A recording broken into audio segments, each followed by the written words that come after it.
You leave the cafe smiling. The conversation was good, easy, even warm. No awkward pauses, no social disasters. You laughed at the right moments. You listened, you were present. And yet, 10 minutes later, walking home, something feels off. It's not sadness. It's not regret. It's depletion. Like someone quietly unplugged you while you weren't looking. If you've ever felt strangely exhausted after a pleasant social encounter, not a stressful one, not a conflict, but a genuinely nice time, this might be you, or someone very close to you. And once you notice this pattern, you start seeing it everywhere.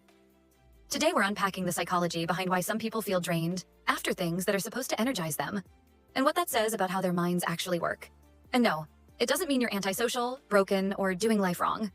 In fact, it often means the opposite. Let's start with a familiar scene. You meet a friend you genuinely like. The conversation flows.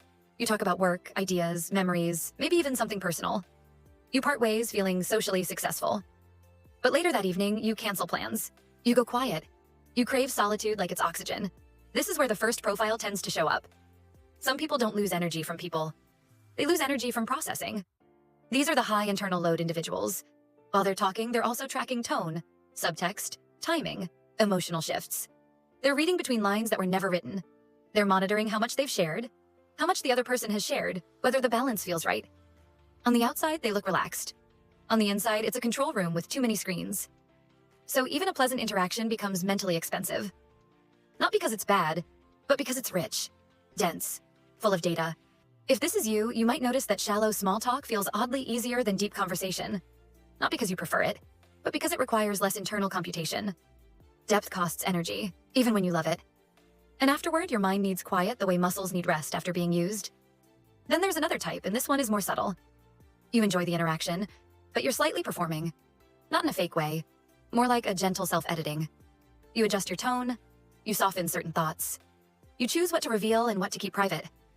You're still you, just a socially optimized version.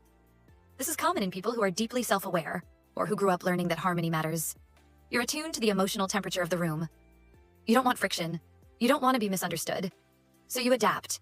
The cost isn't obvious in the moment, but afterward there's a quiet fatigue that feels like, I need to be completely unfiltered now. Solitude isn't about escaping people. It's about returning to a version of yourself that doesn't require calibration. If you recognize this, you might also notice that you feel more energized with people who allow long silences. People you don't have to narrate yourself to. People where you can exist without explanation.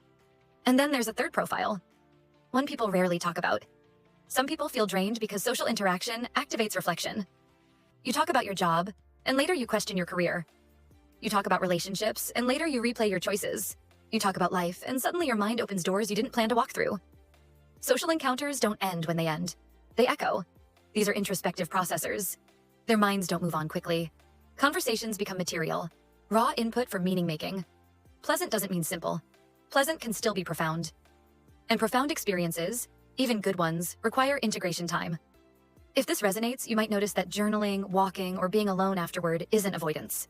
It's digestion. Now here's where things get interesting. There's a type of person who feels drained after social encounters not because of what happened, but because of what didn't. They sensed something unsaid, a thought they didn't express, a moment where they chose politeness over honesty, a connection that stayed just slightly on the surface. Nothing went wrong, but nothing fully landed either.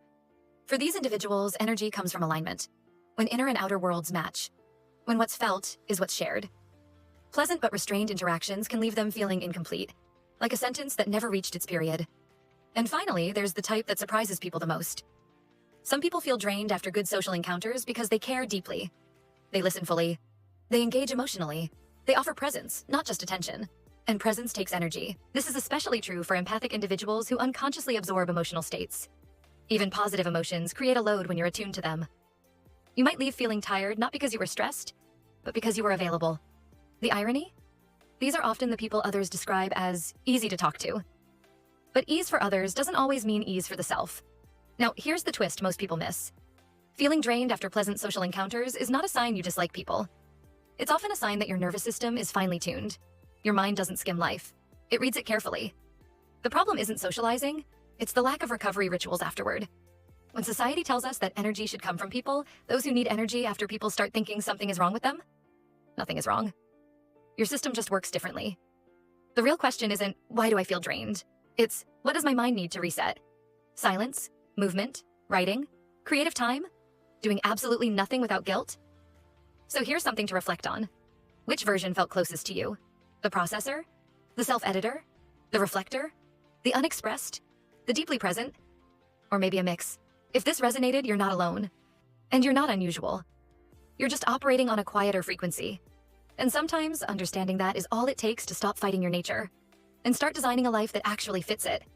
If you're curious, share which part of this felt uncomfortably familiar, or just sit with it. Some insights need silence before they settle.